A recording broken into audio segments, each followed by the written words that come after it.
I'm Nikki Jovicic from LookUpStrata, and I'm joined by Rob Broadhead from 2025 Protection. Rob is joining us today to speak about choosing a fire contractor. Deciding on a contractor under pressure is never a good place to be, and therefore it's important to have someone you trust in place. Rob stresses that your decision should be made on more than just price. Find out what you need to look for during Rob's presentation, and then we'll move into the Q&A section of the session. Before we begin, I'd like to mention that the information contained in this session, including the discussions that arise from questions, is not legal advice and should not be relied upon as legal advice. You should seek independent advice before acting on the information in this session. Thanks to Rob for joining us today. Rob Broadhead is CEO of 2025 Protection and a Director of the Fire Protection Association of Australia, contributing to the strata industry via membership of SCA New South Wales Supplier Chapter Committee. Rob has also represented the fire and property industries on the Fire Safety Steering Committee for the New South Wales Building Commissioner, is a graduate of the Institute of Fire Engineers, and is an accredited practitioner of fire safety.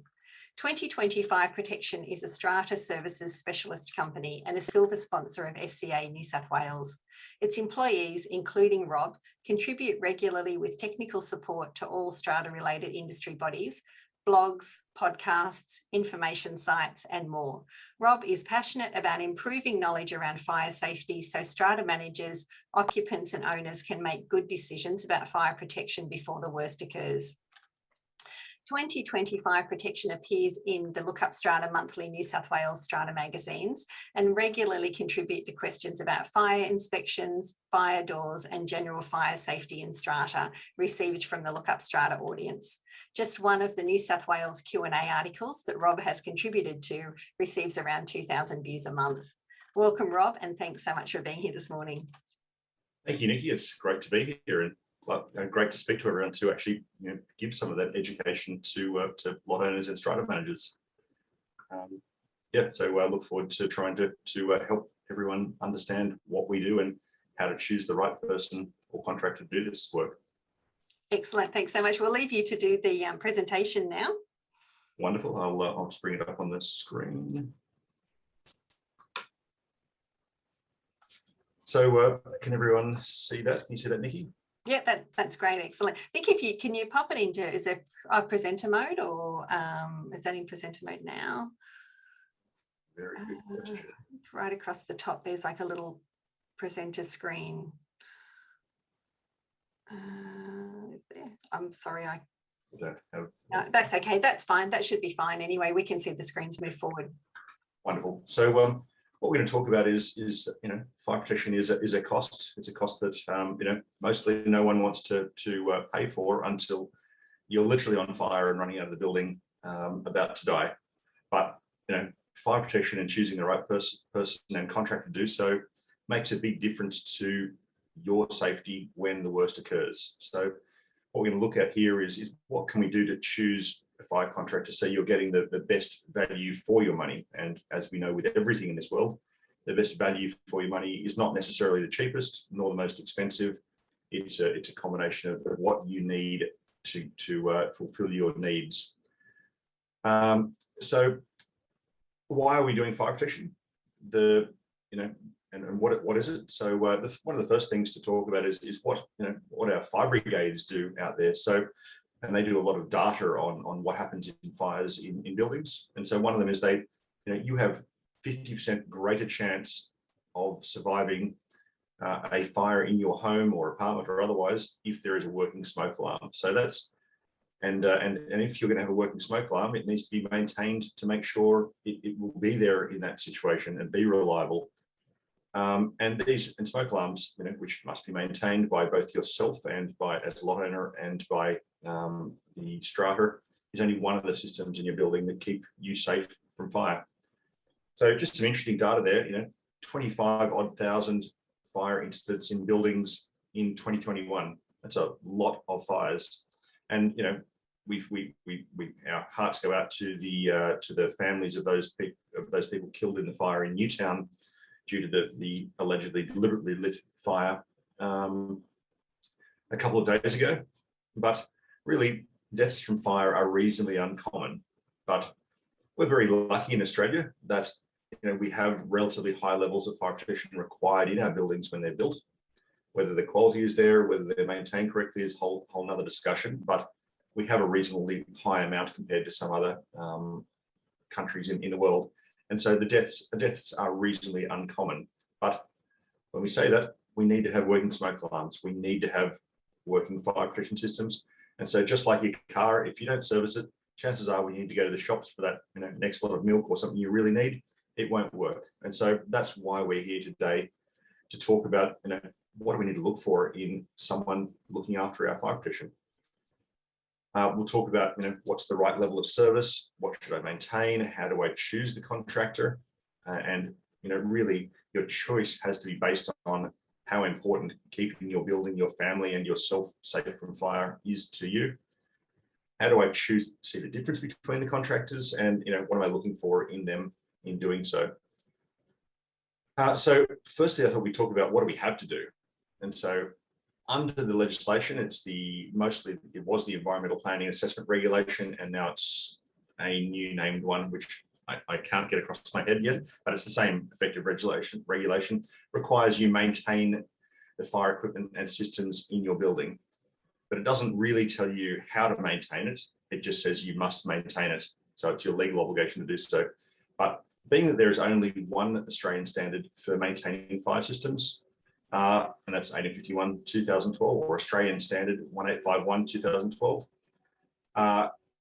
you really should be using that one for it. And AS 1851 sets out how you shall service your car, how you shall service your fire system, how you should charge your phone to make sure it works, the same sort of things that you do every day for those things you use. This shows how to test the fire system correctly to make sure it remains working reliably when the worst might occur. And so I think the first step in choosing a fire contractor is working out and getting confirmation. Are they going to follow the only Australian standard that's in place and legitimate? They're going to follow it in full. And the reason I say that is, as I said here, you don't charge your phone, half charge your phone, or service one side of your car. A contractor who also mostly in a different state, but contributes also to LookUpStrata, we were both discussing that we constantly lose work to contractors who have cherry-picked the requirements of 1851. They don't do the monthly testing. They don't price the annual flow test. They don't allow to service your diesel fire pump, all those sort of things like that. And that's doing a disservice to you in choosing a contractor that doesn't do everything that AS 1851 requires. And AS 1851 has not been just put together by the fire industry for it. The people who contribute to that are, the property council, the facility managers, the strata industry, and a whole lot of other players in there. So it's not just a standard that we've created for the benefit of fire protection. It's there to do the best possible to maintain your fire system to be reliable. And so the first thing that I think everyone should do in working out whether you're using the right contractor is get confirmation that their quote includes all the testing that is required by AS 1851/2012, because it is a robust standard. And as I've said at the bottom here, within the next year, it is highly likely that the New South Wales government will legislate the need for AS 1851 in New South Wales. So you might as well get it underway anyway, because it will be required soon rather than later. Separately to the maintenance to 1851, you also need to submit an annual fire safety statement in New South Wales.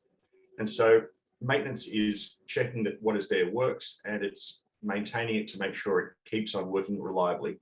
Whereas the annual fire safety statement is much more like the pink slip you get when you register your car in New South Wales. It's more or less not a certificate, but it's more or less a document stating that your system performs the way it was designed and intended, meaning it will still work the way that it did the day that it was installed. And that's the intent of the AFSS. The difference between maintenance and the annual fire safety statement is that The maintenance is undertaken by any person who can undertake it, and hopefully competent to do so.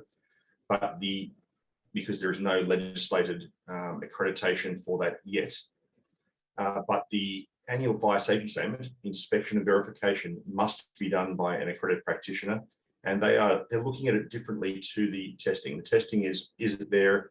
Does it work? Does it pass the tests in 8051? The annual fire safety statement is going, does it still perform the way it was intended when the building was built or that system was installed? So the great thing about the annual fire safety statement bit in terms of how to choose a contractor, it's the first step in the professionalization of the fire industry, and owners have the ability to look up the qualifications of those practitioners doing it on a public register.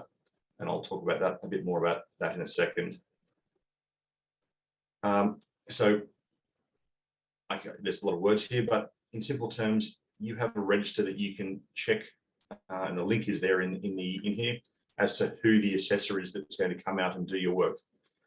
And the thing that as owners and strata managers and people involved in selecting practitioners need to know is that your accredited practitioner needs to be accredited in the individual measures or if you will, fire system types that you have in your building. So if your annual fire safety statement says that you have sprinklers and smoke detection and fire hydrants, your accredited practitioner must also be accredited to endorse or to assess those individual items then. So if they don't have sprinklers, detection and hydrants on their accreditation list that you can find on that website there, you shouldn't be selecting them as your contractor to do your annual fire safety statement for your building. They might be fine to do the smoke alarms or the extinguishers on a different site, or they might get other people involved to do the ones they have not got on their list. But it's important that long before you get to this whole annual fire safety statement process, that you're checking that the contractor and the people employed by that contractor have the measures on their accreditation that match what your annual fire safety statement requires. As it says there, the people who are doing this assessment have had to skill up humongously in the last couple of years to be able to do this, and there's still more to come. So I guess when we're talking about being our subject here is about the fire contractors and price, this has probably been a driver of the prices in fire protection increasing substantially due to these regulations that have come in. But on the flip side, for owners, you are getting a much more reliable service. You should be getting advice you can rely on. And if you don't believe you can rely on it, there are pathways to complain. There are pathways to report. There are pathways to question whether that accredited practitioner is doing the right thing. And that's via you can find it all through that link just there on the site. What else should we look for in fire contractors other than price? So I guess we're a service industry, just like your local cafe, just like anyone else. Most of the time when you go into the next town, if I wanted to go and visit Nikki in Western Australia, now that we're allowed to do so, and I wanted to find a cafe in the town that Nikki's in, I would probably look up Google and see what's the highest ranked cafe around there. Fire protection's no different. Look up what their Google star ranking is. The next one is if you're assessing some quotes that are out there, the time of the year that causes the most stress for everybody in strata and caused by us terrible fire people is when we submit the annual report. That's when the most amount of testing has occurred. That's when the most in-depth testing and maintenance has occurred. That's when the annual inspection and verification has occurred. So chances are it's the most complex report. And fire protection itself is really complex. There are 36 essential fire safety measures. So sprinklers, hydrants, hose reels, detection systems, all those sort of things. There's 36 of those. There are over 120 current Australian standards relating to fire protection systems installation. And some of those 120 have 15 or 20 different editions of that standard that are applicable to it. And only the standard that was in place when that building was built or substantially modified is applicable to your building, and that's all outlined in your annual fire safety statement. But for us to report on that, it's a pretty complex subject. And so what you want to know long before you engage 2020 Fire or another contractor is their annual report going to be something I can read and understand? Is it in plain English? Does it have photos that show what it is that they're reporting? Does it reference those 100 and something standards, and why is it important? Why is it required? You're not an expert in fire protection. Your strata manager may not be a expert in fire protection. You want to get a plain English explanation of why this is important to you, because like I said at the start, no one really wants to do anything about fire protection until they're on fire and running out of the building screaming. So if you have to expend money, and that's what it comes down to, on maintaining your fire system to make sure it's reliable, you should have the right to know why. You should have the right to know what is important in this sphere.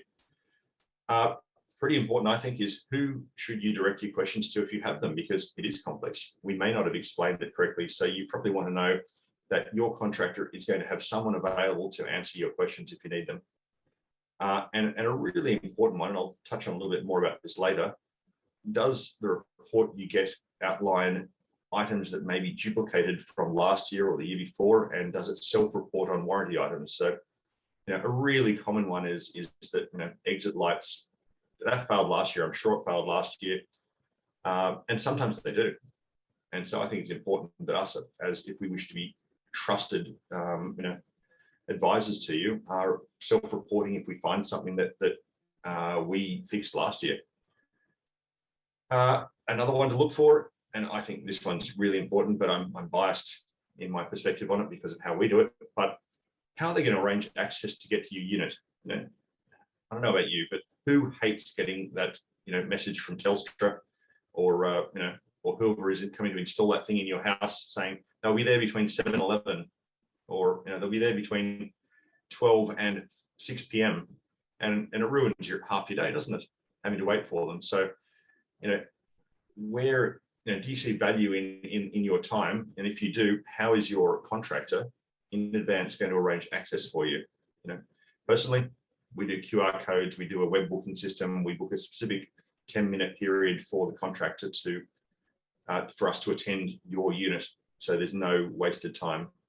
But that's not how it's always done. So I think that's a factor you should be looking at when you're deciding who to use. Another good one, and I touched on this before, most competent contractors operate on some sort of specialist asset management software that really records every interaction with the assets that you own on your site. Every test that occurs on that smoke alarm or on that hydrant, every single time that exit light is replaced or maintained or otherwise. And so we had a really good case study about a month ago. A particular strata customer that we had for I think it was 8 years so far that we've been maintaining their property, and they came to us saying, we think you're over servicing this. We think you've been replacing the same things over and over again, and that was their perception, and rightly so, because who can remember everything that's occurred over an 8-year period? Well, let me tell you, software can. And so we were able to assemble an asset list showing asset versus year for that entire 8-year period, and we were able to show that not a single asset had any duplication of repairs or otherwise over that period of time. And as a result, the owners went, "Oh, you're right," and they then went back and checked some of their records to confirm we were correct, and it really improved the relationship and the trust between us and our customer, because we were open and transparent that we can do it. So, ask your contractor, what are they using for their asset management software, and can they, track what they're doing and give you the data I think that's really important to the long-term trust with the contractor you're going to use. What does your strata manager say? That's probably a really good one, because they deal with lots of fire contractors. There are 1,800 fire contractors that are members of the Fire Protection Association of Australia that I'm on the board of. There's about 800 of them in New South Wales alone. And so strata managers are probably using a number of those people and can probably give you some good advice as to what their experience is with them. I speak to a wonderful strata customer of ours in Burwood in New South Wales, and she always says the number one thing for her is that the contractor arrives at the time they said they were going to turn up. So ask your strata manager, is that what the experience they have with this contractor you're assessing, and do they deliver good service? I think a really important thing, and Nikki touched on, I'm a member of the Strata Community Australia Association New South Wales Supplier Services Committee, and there is a course that contractors can do to become a strata services specialist. I think it's really important because strata is its own special industry. Strata managers really want to see the strata plan number when they get documentation through. They need the invoice to be written in a certain way so that it is legally attached to strata.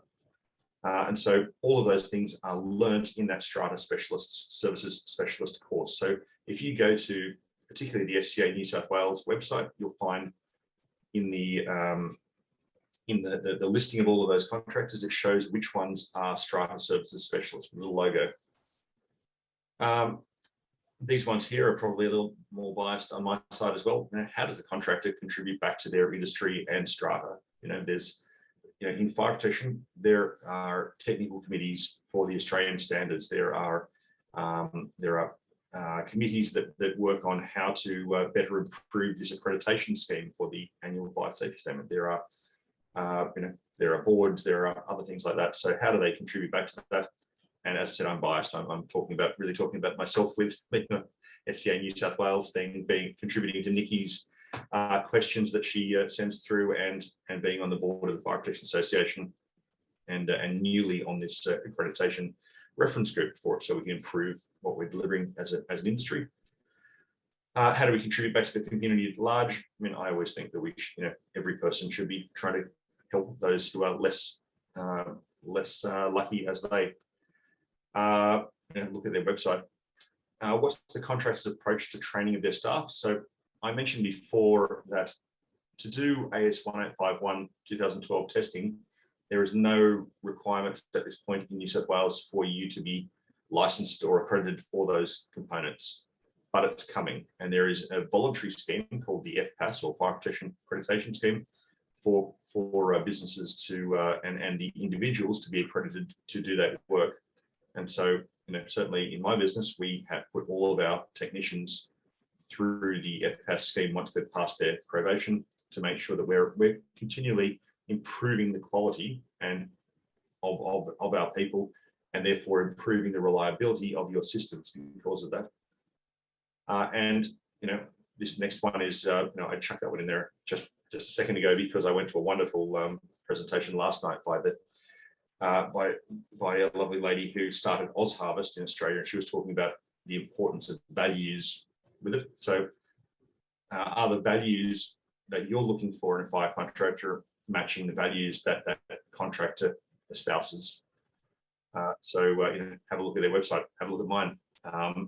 If you want to see whether that matches, because your values might be, I want the cheapest and I don't care what it does. We're probably not in alignment.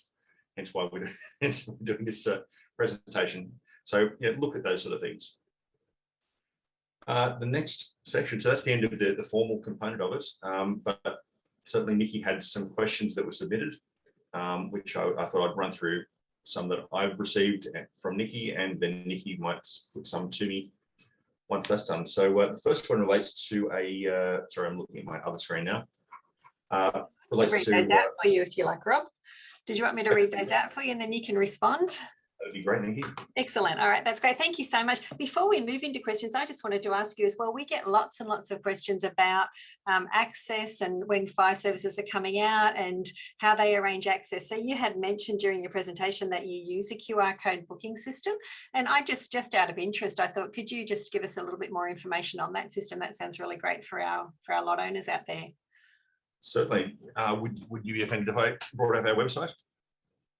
What was that, sorry?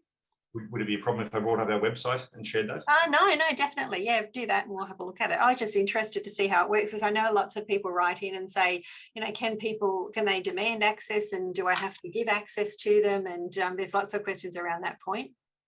Well, certainly in terms of do you have to, that is absolutely they do. It's a legal requirement under both the Strata legislation and otherwise for the for lot owners to give access for fire protection inspections. So yeah, there's no doubt about that one. All right, so just brought up our website, the bookings page, and has our wonderful tester. She's worked for us for 11 years, I think now, and Anthony just there at a great Strata block in Mascot. Anyway, so what we do when we try to book our annual testing is that we send out a notice. The Strata usually distributes it, and on that notice there is a QR code. That QR code takes the owners straight to something like this, and it'll actually take them to their individual one. And they can go into this one here let's just pick this one just there. And it should come up with the day that we are attending. So it's 28th of March. We can click on that.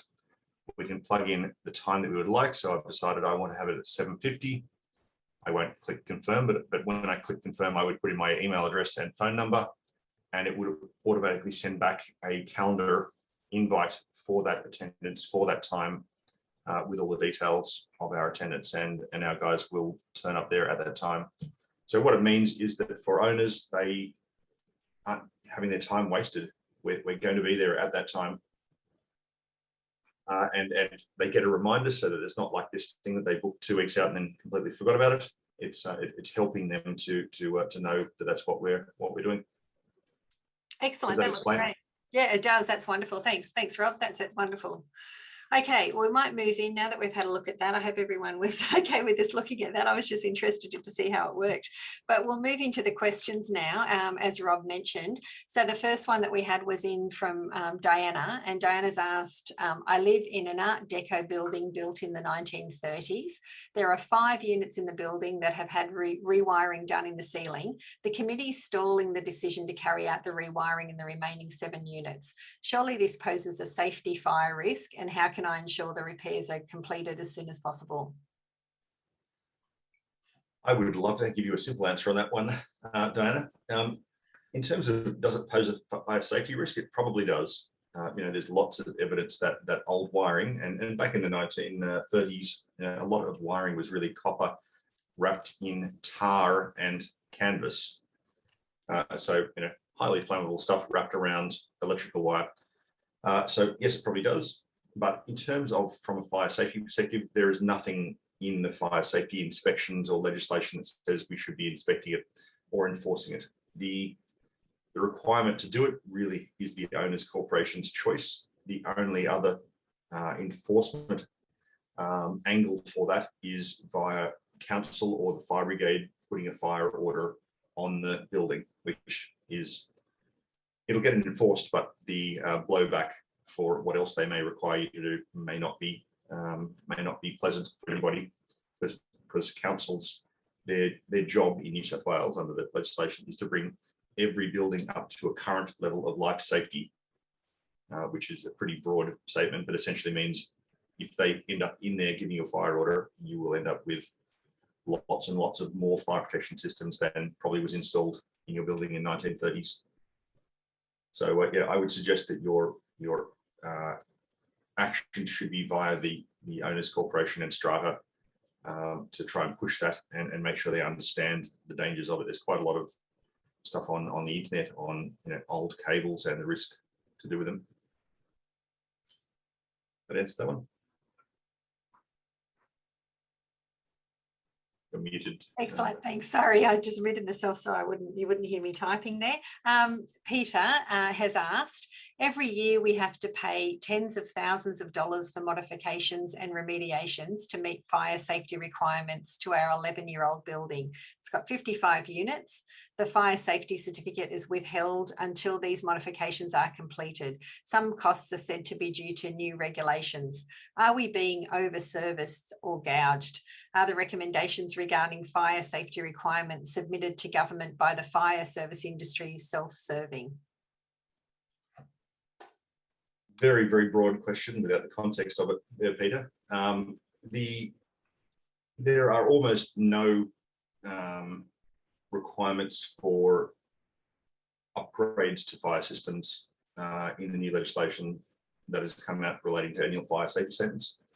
But that said, there was also no specific requirement to enforce some of those items prior to the legislation coming out. So certain things have not been, I don't think, have been looked at in this depth until the legislation required. In terms of the annual fire safety statement, so it's a statement, not a certificate, will always have to be withheld until all of the defects relating to the performance of the system are rectified. That's set in legislation. There's nothing the accredited practitioner can do about that, because if they are audited and found to have endorsed or signed off your annual fire safety statement, when there are performance issues still remaining, they will lose their accreditation. They will lose their ability to do anything in the fire industry. They can be suspended, they can be struck off, all those sort of things. So there is in terms of being withheld, it will be, and that's unfortunate, but that's what the legislation says. In terms of are you being over-serviced or gouged, I mean, it relates to individual situations. I'd love you to get in contact if you want me to comment on those directly. But the fire safety requirements submitted to government are very much based on the issues that have been found in buildings across Australia, in fact, across the world. And so you'll find that both the New South Wales government fire safety report very much is in alignment with the building confidence report that was put together for the Australian government for the ABCB. So I don't feel that they're self-serving. I feel that they're actually tying up the loose ends to make sure fire protection is reliably safe all the way across Australia and all the way across New South Wales. That's that one.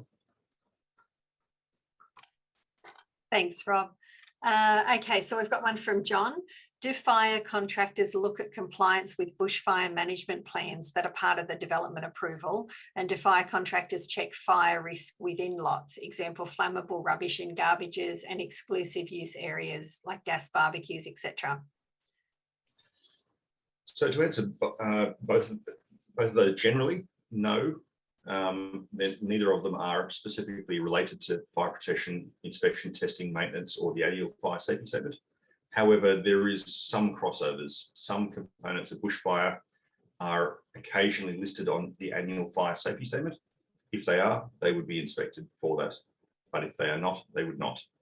In terms of the fire risk within lots, it is not a specific requirement of any of the inspection and testing or annual fire safety statement. However, we are assessing the safe egress pathways for a building. And so if there is rubbish or otherwise getting in the way of effective egress, it would be reported. And in the case of, certainly we would tend, we personally, my business would report if we saw anything obvious. And so, there's quite a lot of unit blocks not dissimilar to what was occurring at where the Bankstown fire was back in 2012, where there is overcrowding within the units. That we certainly try to report, because that does create a risk, but it's not a specific requirement unless it blocks the paths of egress. Is that a usual situation where contractors will actually inform the committee of things that they find while they're doing the inspection, or it doesn't usually happen? I can't speak for all contractors, but it's a really hard a really hard one to report on, because basically as soon as we start reporting things that are outside of the scope of what we've been engaged to do, what we're effectively saying is that, you know, we're looking like we're over servicing, we're looking like we're being nosy and poking our nose thing. So it's a very fine balancing act in that one there. But if it's blindingly creating a life safety issue, I feel that we have a duty of care to report it, irrespective of the implications to our relationship in doing so. Okay.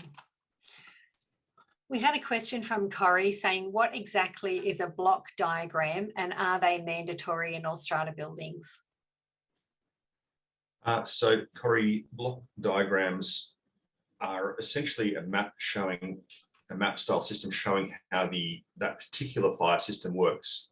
Generally, you'll find them on fire detection systems, hydrant systems, sprinkler systems, and occasionally occupant warning. In terms of are they mandatory in all strata buildings, that's a bit too broad. No, they're not, but they are mandatory where the Australian standard or building code that is applicable to your building requires a block diagram. So it's a very contextual question. If your building says that it requires hydrant system compliant to AS 2419.1, the year of it, the current one, 2015, I think it is. It requires a block diagram, and therefore, if that's what your annual fire safety statement says, yes, you require one. But if it doesn't have that code and an earlier one, maybe it doesn't. But going back to the reporting and what you're looking for in a contractor is, are they reporting to you what the standard that is applicable and why is this required by that standard? And that's why you want to have a look at an annual report before you get to the stage of engaging someone, to see that if it does explain those things. Excellent, thank you. We had one from Vicky saying, and we do have a lot of questions, as you know, Rob, because we send you a lot of questions to do with fire doors, and this one is to do with a fire door. We've been told the door to our apartment is a fire door and part of the common property. We have a master key system in our building. Can I change the lock on the door? As the door will no longer be able to be opened by the master key, do I need approval to change the lock? And what lock can I use so the door is still fire safe and complies? Good question, Vicky. So absolutely, the door is owned by the owners corporation and is common property. It is not owned by the lot owner. There's some under I can't remember the actual piece of legislation, but unrelated to fire. We all have a right to basically secure our own premises, and so that kind of conflicts a little bit with that, but. In simple terms, your door is owned by the strata. Therefore, if you wish to modify it in any way, you must get permission from strata. In terms of, and so that includes changing the lock. And what lock can you use? The lock has to be one which is approved for use with that fire door. You really need to go back to the door manufacturer, find out what locks have been approved for use on that door or on that tested example. So when doors are originally put to market, they are type tested. So they're essentially one version of that with individual locks and closes and all the things that might be attached to a door are put on there, and then it's fired up in a furnace and they burn it to see whether it will work. So the lock that you put on, if it's a fire door, must match the door type and model and be tested with that type and model. I know certainly the Lockwood 001, 003 series are pretty much approved on every single door set that I've ever seen, but you really need to check first. Okay, we might just stick with fire doors, because Marianne's just popped a comment in there as well, and it might be applicable, saying we need to comply with the AS 1905.1 2005 for fire doors. We've just had several doors replaced, and I thought they should be installed to the AS 1905.1 2015. Is this unreasonable? it's not entirely unreasonable, but also your building must only comply with the code that is on your annual fire safety statement until such time as the schedule, the list of the measures is adjusted or changed via a development application, a fire order, or a complying development certificate for the building. So if your building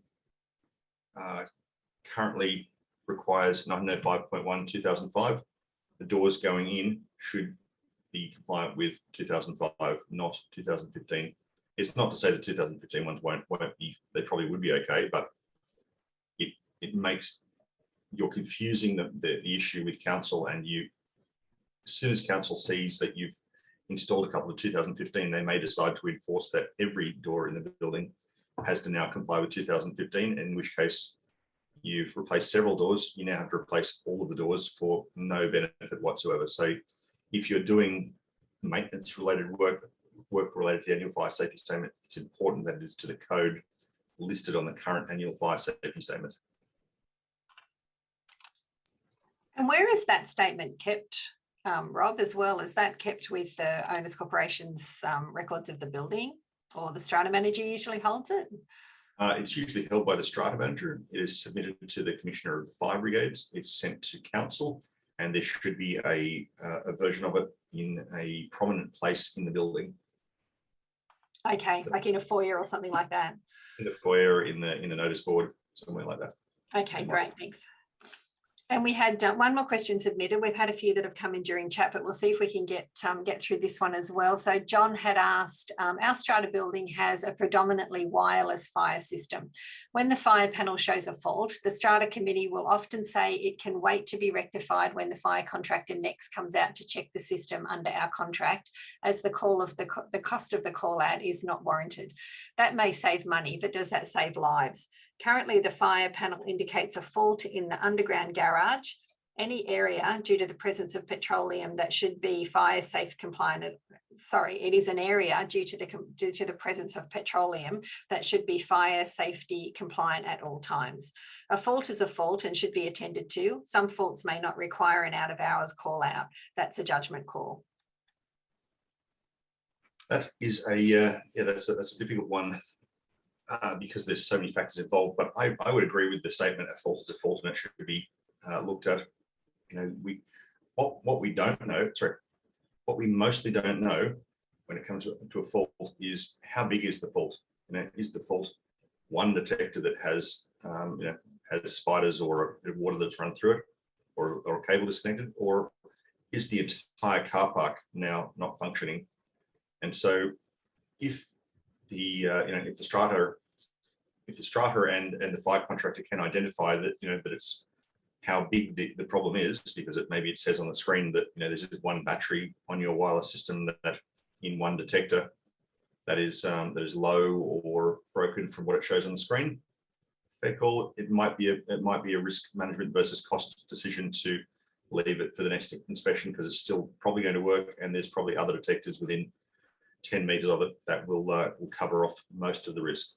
But if it's just a fault and you can't identify from what it shows on the screen or the panel, how big it is, I think it's important to go and investigate, because you don't know how big it is. The orange light on the panel showing fault could be the entire system no longer functioning, or it could be, as I said, one detector with low battery. So yeah, I think the investigation is very important. And yes, some of it can be done possibly over the phone or otherwise, if the panel and that system allows the data, gives you good enough information. Okay, thank you. And now we'll move on to the questions that have come in, or some of them anyway, in the time that we've got remaining. Just today, Ray asked, should contractors provide strata with a copy of the asset database? I think you mentioned this in a previous or part of the presentation, Rob, but did you want to just cover that a little bit? Absolutely. I think they should. I think they should. I think the asset list is owned by the strata. Once it's created, I think the Owners Corporation should be paying, sorry to everybody, for the benefit of having that asset list, but I think they should, because they own the assets. They own the everything to do with those assets. Okay. Rowan has asked, what happens if you cannot inspect every unit during a fire inspection? Which is a good question. In New South Wales. In New South Wales. Yeah, in New South Wales, we have to get back and inspect it. Up until this accreditation scheme was put in place, there was some arguability about this. Is that even a word?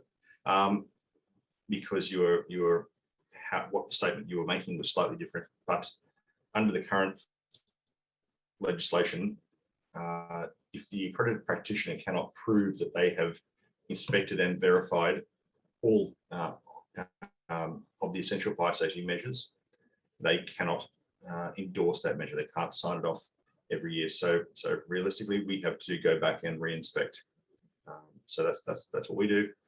Does it make us popular? No. But is it important? Yes, because like going back to I think the very first sentence I put in this presentation was a working smoke alarm. You have 50% greater chance of surviving a fire in your home if you have a working smoke alarm. The very thing we are inspecting in that unit is the smoke alarm to make sure it will perform in a fire situation. So I think it's really important, however unpopular it may be, but the legislation says we must do it, therefore we do it. Sorry, Nikki, to interrupt. As a result of I think the last year or so of enforcing that, we've seen a substantial improvement in the number of people who actually will be there at their annual test, which is really great. It's people are realising the importance of it due to it being a little bit enforced. Oh, sorry, I was just about to comment and say, because the importance too is it's not just the safety of the people that are inside that particular lot, is it? It's actually the safety of the whole building to make sure that smoke detector is working, so it detects a fire quickly, and so it doesn't spread to other lots and affect the whole building. Without a doubt, and the fire door to the unit, because the fire door to the unit is really to protect the rest of the building as well, because realistically, you can have a fire in your apartment. You can choose to have a fire in your apartment if you'd like, but the fire door and all the walls around your apartment is what is saying is compartmentalizing what you've chosen to do from everyone else, so that they can safely go about their lives, irrespective of what has occurred in your apartment. Okay, and we've just had a comment come up from Dale, which you might want to just comment on, saying the enforcement of unit inspections comes from fire service companies inflicting revisiting costs to unit owners. So I don't know if you wanted to maybe comment on that, or I understand it being unpopular, but it's the owner's obligation, the owners of those units' obligation to be there for a fire inspection. Fire contractors enforce a price because it's really annoying, and everything we do as a fire contractor in maintenance is plan in advance to do the work as efficiently and for the lowest price effectively possible. And every time we have to do ad hoc re-attendances because the lot owner or tenant has decided not to be there for their legally obliged inspection of their smoke alarm thing, we have to charge something, because the logistics trail of reorganizing, that bookings page that I showed you, there's about an hour's work to put together each inspection or re-inspection for our administration team, let alone the person having to go back there to do so. So, I understand the impact and why it makes people upset that there are re-inspection fees, but it also needs to come back to personal responsibility. The owner of the apartment is obligated to have that done. It is not our fault as a fire contractor or any fire contractor for you or your tenant or otherwise not turning up. That is the responsibility of the lot owner. And it's not the building's fault either. No, it's not. No. Okay. So yes, it's an unpopular subject, but we have to do it, and and we all have to be cognizant of the logistics trail that goes along with not having it, choosing not to attend that booked, planned, and legally required inspection.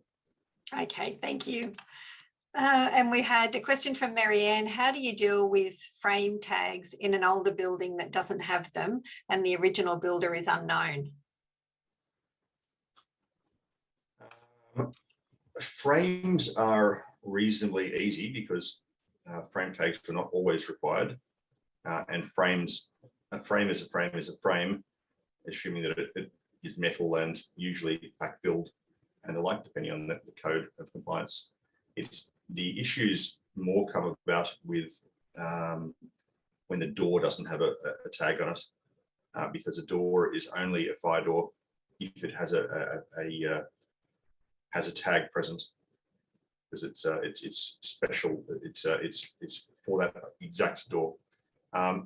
There's ways that we go about dealing with those things by inspecting them and pulling them apart and things like that. But it's a case-by-case basis, based on where the fire door is and the like. Excellent, thank you. Sorry, I was just copying a question over there. And this is an interesting one from Julia, Rob. She's asking, there's low water pressure to a static hydrant in a neighbourhood association on a private street, which the OC have been told will collapse their fire hoses. The location is on a ridge and local water authority supply is in the street below. The flow test has failed AS 2419. What are the legal requirements?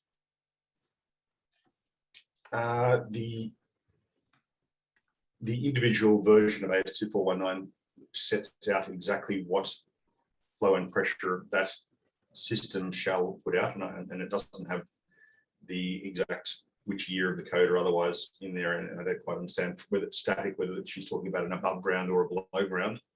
But if it's a hydrant system that has been installed for your property, you are obligated to have it produce the flows and pressures outlined in the version of 2419 for your building. So, and what it's all about is making sure that there is enough flow and pressure for the fire brigade to put out a fire should they get there. And their expectation, the fire brigade, is that it shall have adequate flow and pressure. So they can turn up there with their fire truck, with their fire hoses, and get enough water out to save your building. By all means, get in contact directly with me to ask with the specifics of that one, and I can probably help Julia better with it, because there's 10 or 15 different versions of the hydrant code over the years and years and years, and types of systems that could be installed. Okay, thank you for offering that too, Rob. That's great. We had a question from Anna saying, what is the difference between an asset list and a letter from council containing essential fire safety measures? The list, the schedule of essential fire safety measures is the types of systems you have installed. So it might say something like fire hydrant system AS 2419 2005 or 2004 or whatever it is the code for it. And Building Code of Australia, BCAE 1 point something or other in there. And so it's basically a overview of what the system is and what it should comply and perform to. The asset list is a list of the individual components of that system. So for a hydrant system, that might be the fire brigade booster connection, the hydrants on that, the fire hydrant diesel pump set, the one of 75 fire hydrant outlets that you might have on the site, the pressure reducing station for the fire hydrant, all these different individual assets related to the system. So that's the difference between the two. One is an overview of what it shall perform to. One is the list of the individual components of it. Thank you, and hopefully that helps Anna with that definition that Rob's given. That's great. And Dale has asked, why is there no pushback to fire service providers that do not provide a compliant AFSS, either monetary or explanation to council, when owners, corporations and strata companies complete their competent management of the timelines for the AFSS? It's a really hard one to answer. If you, when it comes down to it, if you have a complaint about a particular contractor and what they have done, you should, there is a complaints page on the Fire Contractor Association of Australia, or fbaa.com.au website, where you can actually put those through, and they will investigate those, particularly where it relates to accredited practitioners and their behaviour, actions, or otherwise. So they are auditing 10% of all practitioners every year, and they're auditing every complaint that comes in again about practitioners relating to this. I've been through one of the not complaint ones. I've been through one of the scheduled audits, and it is very in depth and very complex. And I was asked to prove how I came to my assessments and what I did and where we came to them, and show evidence of all of those things. But if you have a concern about a particular contractor or a practitioner that has done something, that complaints page on the Fire Contractor Association website is the best place to go. Okay, thank you very much for that. Now we've just got a couple of minutes to go, so we might just cover one more question. And it was, I think, a fire door question from Edward, saying, in a townhouse where the front door exits to the outside area, not a common area, are fire doors required?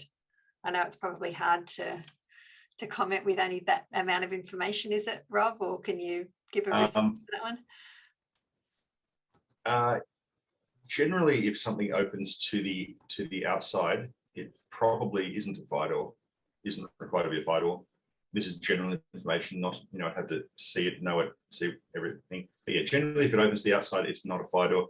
Generally, if it's opening to a common area where a fire in your apartment would impact the egress pathways past your apartment, it would be a fire door. The area where possibly there's some variance is if your door opens to somewhere that is within 1.5 meters of the boundary to your property, that would be required to be a fire door because of your requirement to not have something within 1.5 meters. There's a fire source feature within 1.5 meters of the boundary. So hard to answer exactly without seeing it, but yeah, they mostly know yes if it's related to egress or the boundary. Okay, thank you. All right, well, we might leave it there. We're just about coming up to the hour. So thank you very much to everyone who joined us today for the questions that have come in. Once again, we've had some really great questions there and covered lots of different topics within that space. And thanks, Rob, for joining us for this time and sharing all of that knowledge with us. Thank you, Nikki. Yeah, it's really good. And by all means, reach out to Nikki or myself if any of the questions need more information.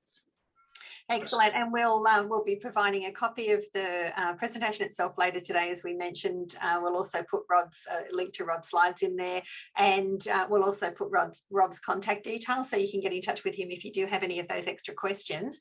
And Rob, we always ask our presenters at the end of the session if they've got something else they'd like to share with us. So did you want to let us know any other industry information or some good news that you've got?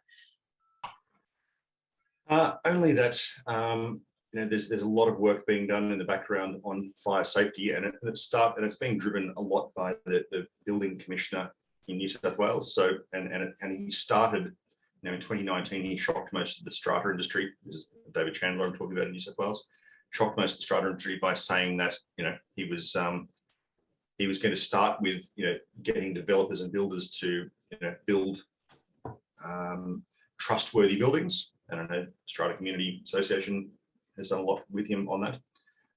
And he said that in about 3-4 years' time, we're going to be starting on existing buildings and making sure that they are safe, and that every person involved in touching a building, whether it be fire, whether it be air conditioning, whether it be structure, is correctly licensed, accredited, and the like. And so there's a lot of work coming in that area to make sure that buildings, both new and old, are safe to inhabit, so that we don't end up with situations like in Miami, for example, where that building half fell down. It seems so it won't happen to me, but realistically, there's lots of buildings out there that need careful looking at to make sure that they're A, safe, and B, for lot owners as well, is the value of your asset being protected for the long term, because you've invested in this, you want it. However much we don't want to spend the money on some of these things, we also need to continue to invest in the upkeep of our buildings to make sure they're safe for all of us. So that's me.